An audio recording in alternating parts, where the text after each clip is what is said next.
Olá, PCI Concursos, tudo bem, pessoal? Vamos aqui dar continuidade à nossa aula, às nossas aulas de Direito do Trabalho. Estamos falando de relação de emprego, vai longe, vamos continuar falando de relação de emprego. Daqui a pouquinho a gente começa a falar de alguns contratos de trabalho de natureza especial, a figura do empregado. Vamos centrar nossa análise na figura do empregado e vamos tratar de alguns empregados aí, ditos especiais, né? Nós vamos falar do empregado rural, vamos falar do empregado doméstico, vamos falar do empregado público, enfim, tem muita matéria aí pela frente. E a figura do empregado, e depois vamos falar da figura do empregador, tudo isso, o guarda-chuva é a relação de emprego. E nós, na aula passada, na segunda parte da nossa aula, nós terminamos de analisar os requisitos da relação de emprego. Falamos ali da onerosidade e falamos da subordinação. Importante, é uma aula muito importante, então a gente se demorou, se alongou um pouquinho e eu tentei aí trazer um panorama o mais amplo possível sobre o tema, sobre a temática. E agora a gente vai falar um pouquinho, terminando, não deu tempo para falar na nossa aula, enfim, né, ela até se estendeu um pouquinho mais do que eu queria, mas vamos falar aqui um pouquinho do trabalho prestado em domicílio e do teletrabalho, ok?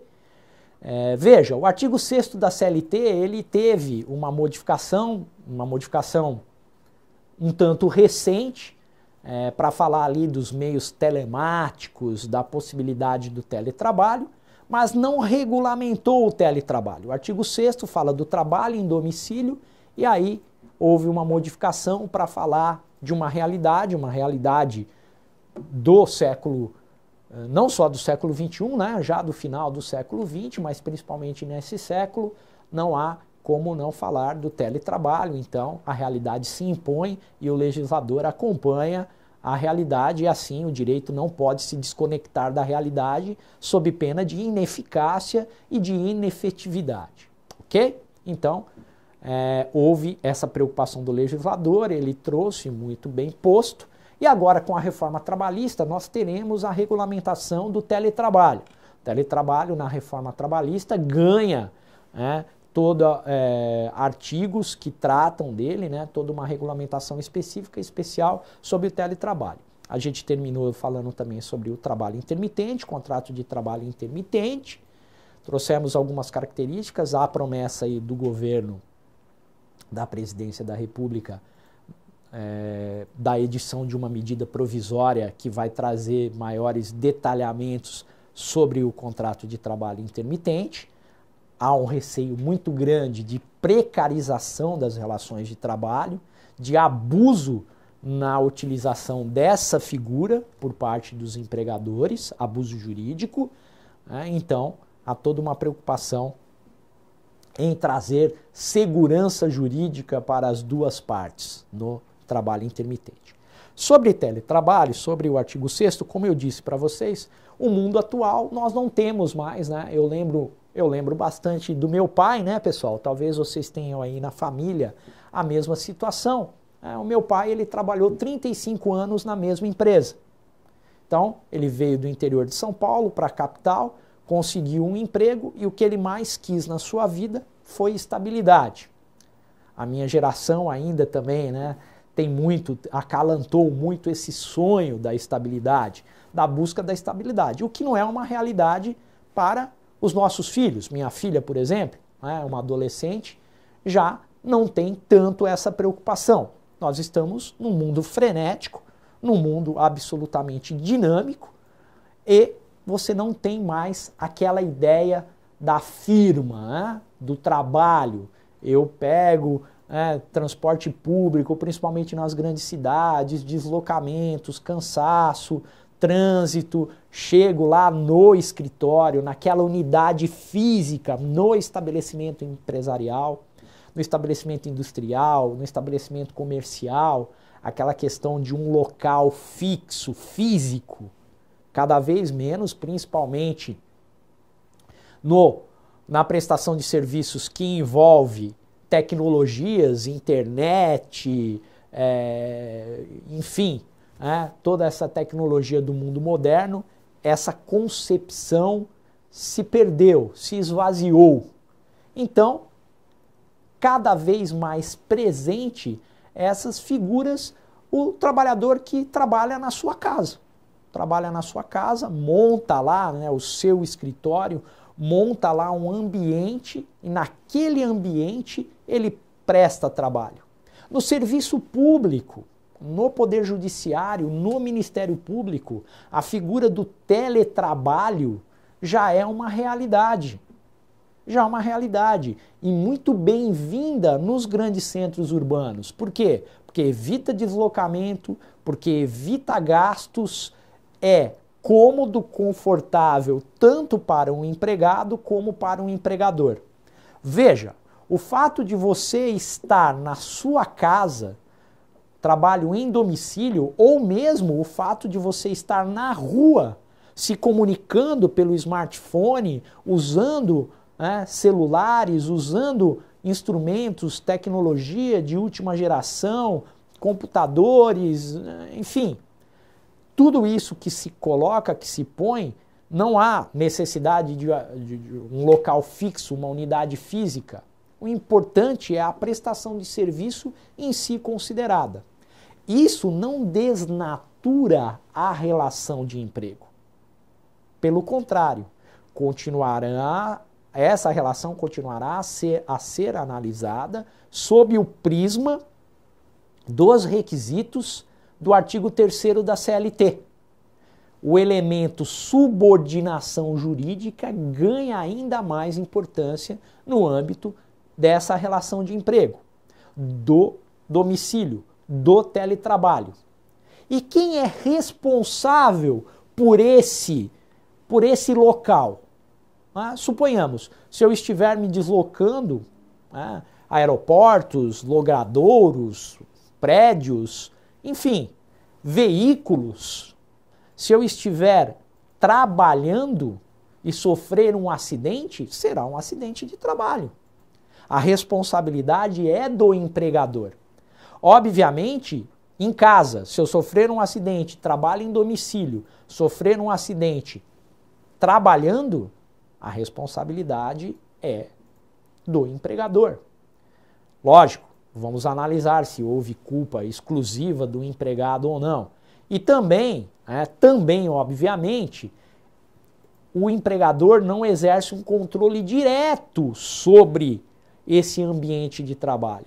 Então, a responsabilidade do empregado aumenta, mas isso não quer dizer que ela é transferida para o empregado. Lembrem-se do critério da alteridade, lembrem-se do artigo 2º da CLT, lembrem-se que o empregador assume os riscos da atividade econômica. Portanto, ele se responsabiliza pelas condições de trabalho. E condição de trabalho é tudo. É tudo que envolve, são as necessidades decorrentes daquela relação, daquela prestação de serviços, daquele resultado que interessa ao empregador. Ok, pessoal? Tudo bem quanto a isso? Veja, o trabalho em domicílio. Cabe dizer, o empregador tem que dar orientações, instruções sobre a rigidez daquele ambiente, sobre o respeito, a necessidade de respeito às normas de saúde e segurança. O empregador tem que viabilizar a prestação de serviços. O trabalhador tem o dever implícito, todo o contrato de trabalho traz um dever do empregador em garantir um meio ambiente do trabalho rígido, sem riscos, e todo empregador tem o dever de manter, de garantir, de assegurar a integridade psicofísica do empregado. Isso decorre de normas internacionais, por exemplo, Convenção número 155 da Organização Internacional do Trabalho. Isso decorre de preceitos constitucionais, o princípio da proteção, artigo 7º da Constituição. Isso decorre da necessidade de cuidado com o meio ambiente do trabalho. Meio ambiente do trabalho que é protegido constitucionalmente. Artigo 200, inciso 8 da Constituição. Fica aqui a dica para vocês já de meio ambiente do trabalho. A nossa matéria, estamos falando de trabalho em domicílio, mas aqui vocês, PCI Concursos, vocês aprendem muito mais, tá bom, pessoal? Vamos lá com a gente aqui no quadro. Local da prestação de serviços, certo? Perdoe-me, né? Dentro daquilo que a gente falava na aula passada, de elementos não essenciais, não é essencial o local da prestação de serviços, é o que eu estou falando. A ideia de unidade física, necessariamente, um local, não importa. O que importa é que o empregador exerça o seu poder de direção, que ele dirija a prestação de serviços do empregado. E olha o que diz o artigo 6º, pessoal, na atual redação da CLT. Não se distingue entre o trabalho realizado no estabelecimento do empregador, o executado no domicílio do empregado e o realizado à distância. Teletrabalho. Desde que estejam caracterizados os pressupostos da relação de emprego. Olha o parágrafo único, que eu falei de uma alteração que é relativamente recente. Os meios telemáticos informatizados de comando, controle e supervisão se equiparam para fins de subordinação jurídica aos meios pessoais e diretos de comando, controle e supervisão do trabalho alheio. Muito importante esse parágrafo único, interessante que vocês o tenham na mente, aí guardadinho. A ideia de subordinação jurídica, ela não desaparece em razão do trabalho por meios telemáticos e informatizados. O que importa é que o empregador mantenha o comando, mantenha o controle e mantenha a supervisão da prestação de serviços. Ok, pessoal?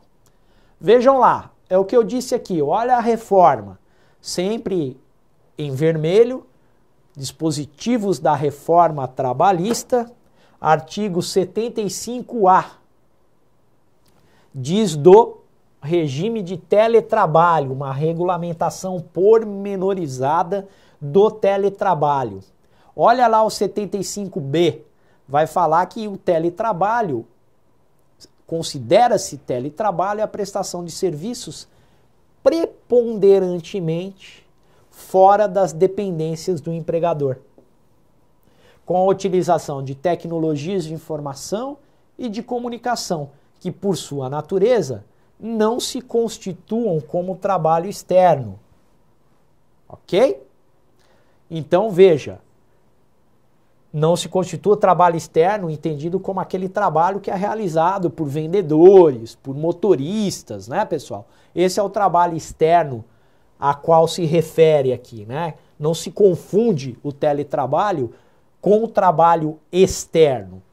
É uma questão de há uma preponderância desse trabalho fora das dependências do empregador, mas isso não se constitui como trabalho externo, ok, pessoal?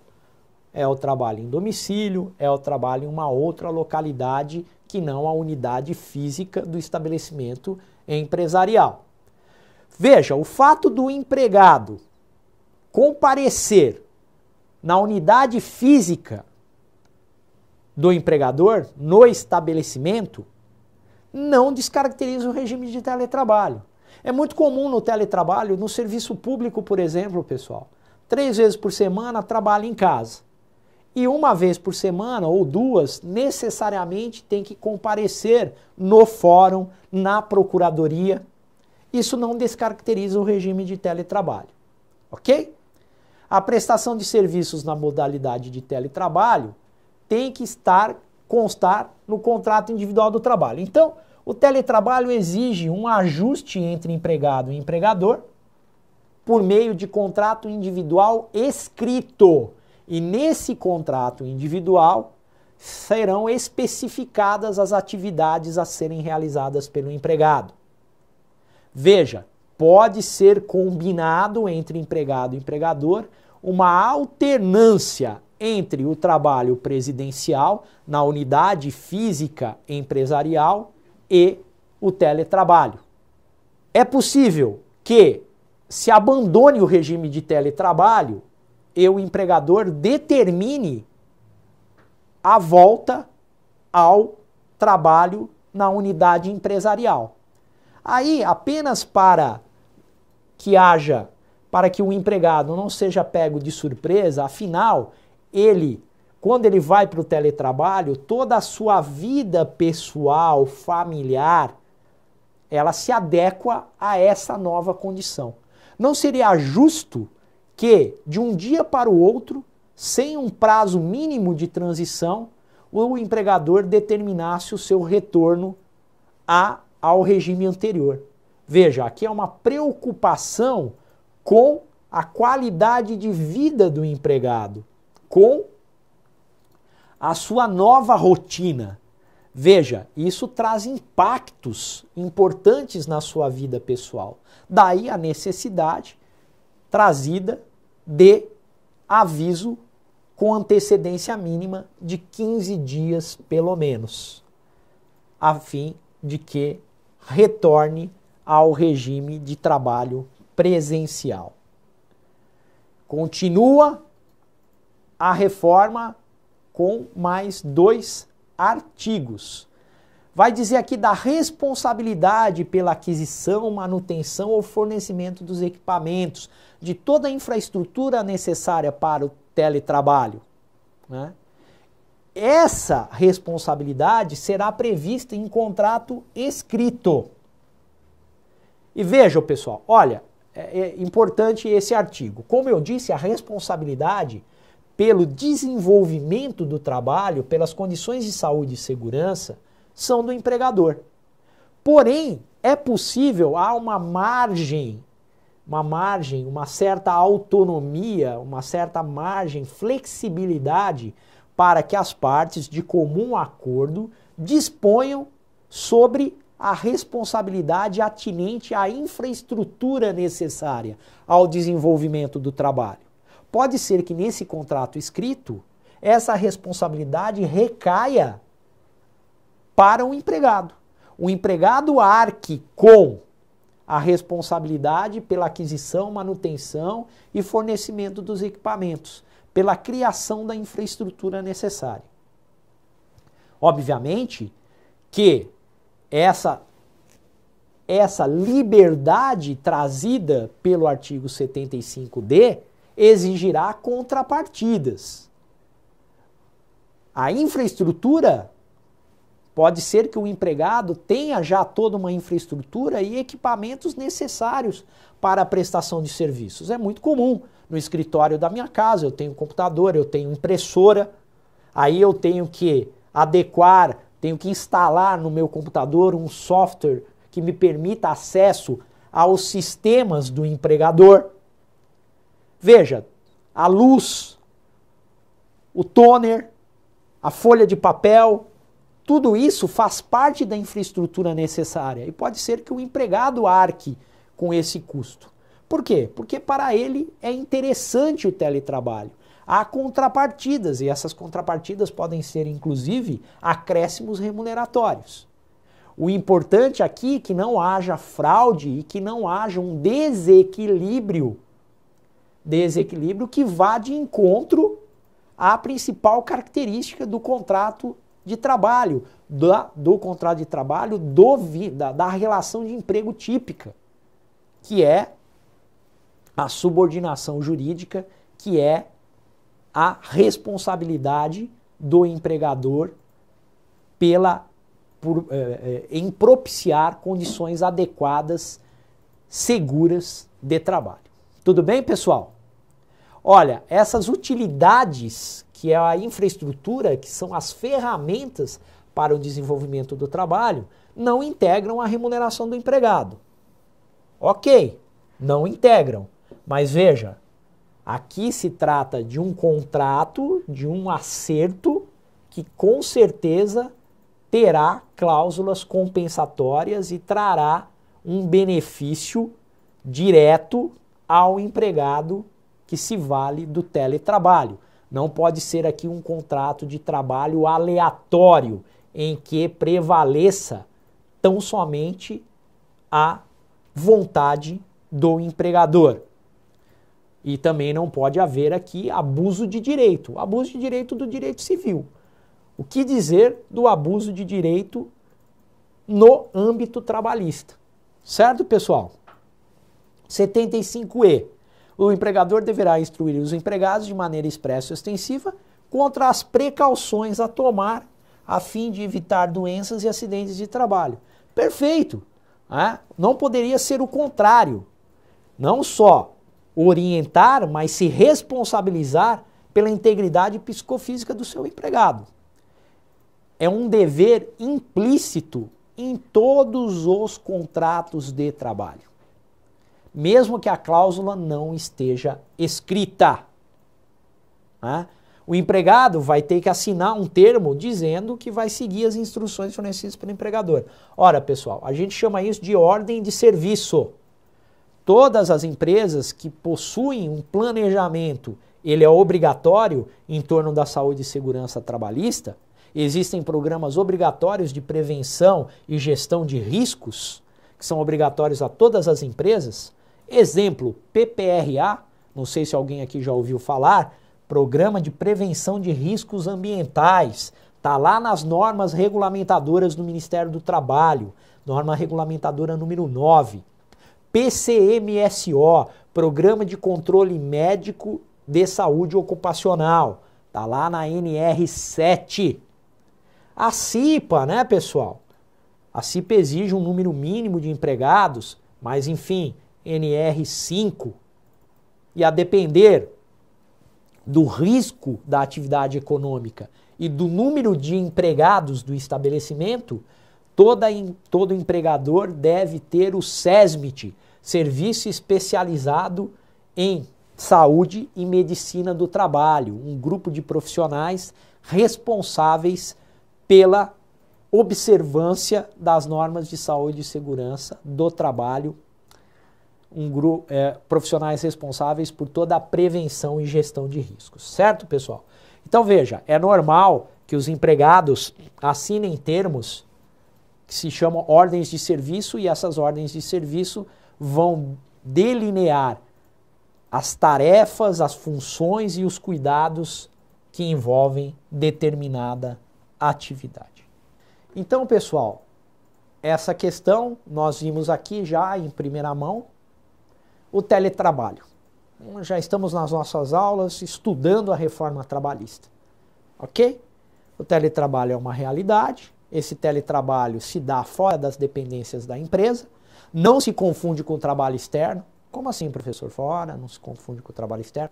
É que o trabalho externo, veja, o trabalho externo, certas atividades exigem trabalho externo, sem que isso se confunda com o teletrabalho.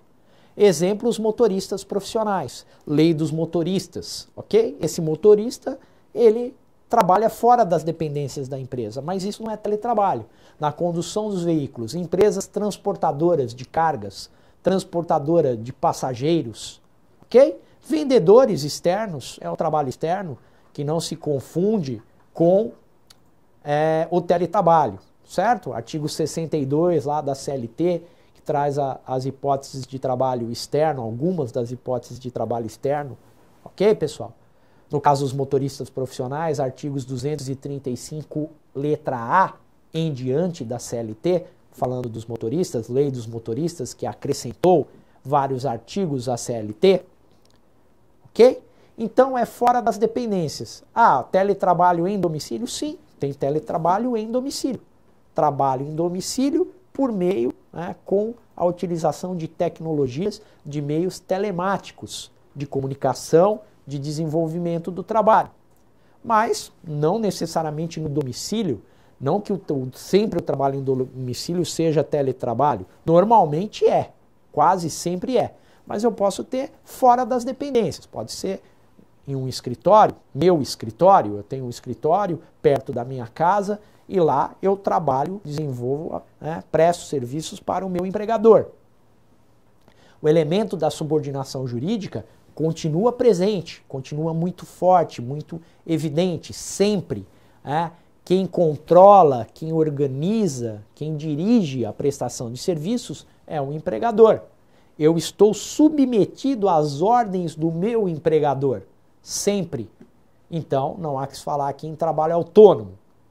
É trabalho, é vínculo empregatício. Aí nós vimos que a reforma regulamenta minuciosamente o teletrabalho. Dá certa liberdade para as partes em acordo individual, empregado e empregador, disporem acerca da infraestrutura necessária, da forma como o serviço será desenvolvido. Diz da necessidade do empregador orientar, treinar sobre saúde e segurança, sobre os cuidados, do dever do empregado em respeitar essas orientações, assumir a responsabilidade pela observância dessas orientações. Então, o teletrabalho já era previsto no artigo 6º da CLT, trabalho em domicílio, teletrabalho, e agora receberá um delineamento, um detalhamento por meio dos artigos 75A a 75E da CLT. A partir do dia 11 de novembro deste ano, de 2017, essas normas estarão em vigência por conta da vacatio legis de 120 dias, determinada pela Lei número 13.467 de 2017, conhecida como Lei da Reforma Trabalhista, ok? Aqui, né, embora algumas críticas possam ser tecidas, mas andou bem o legislador, foi bastante atento à realidade e trouxe aí um delineamento, um detalhamento do teletrabalho. Com isso, aumenta a segurança jurídica do empregado e do empregador. Tá certo, pessoal? Eu termino essa nossa aula, a terceira aula sobre relação de emprego. Na próxima aula a gente começa falando sobre empregados, alguns contratos de trabalho ditos especiais. Ok, pessoal? PCI Concursos, valeu, até a próxima aula. Conto com vocês aqui conosco. Um abraço.